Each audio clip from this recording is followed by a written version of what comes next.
છે 15મી ઓગસ્ટ એટલે આઝાદીનો દિવસ. આઝાદી. ગુડ મોર્નિંગ, જય શ્રી કૃષ્ણ, જય હિન્દ. મારું નામ દુધાત્રા પુનિતભાઈ છે. આઝાદી શું છે?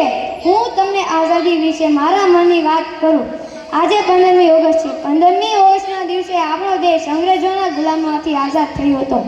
પહેલાં આપણે રાજા મહારાજાની ગુલામી કરતા, પછી અંગ્રેજોની. પણ 15મી ઓગસ્ટના દિવસે આપણે બધી જ ગુલામીમાંથી આઝાદી મળી અને આપણો દેશ લોકશાહી બની ગયો.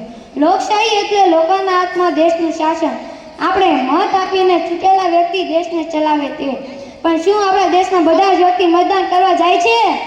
ના. કોઈને ફરવા જવું હોય તો કોઈને પ્રસંગ હોય ને કોઈ તો એમ કે મત આપવાથી શું થાય, બધા સરકાર છે. પણ ના, શહીદોએ આપણને આઝાદી અપાવી છે અને આપણા દેશને લોકશાહી બનાવી છે, તો આપણે મત કરવા જવું જ જોઈએ. તમે જુઓ તો ક્યાંક 60% તો ક્યાંક 70% મતદાન હોય. કે સાંભળ્યું છે કે 100% મતદાન થયું હોય? માટે મારા હિસાબે બધા જ વ્યક્તિએ પોતાનો મળેલો અધિકારનો ઉપયોગ કરવો જોઈએ. અસ્તુ. જય હિન્દ, જય ભારત.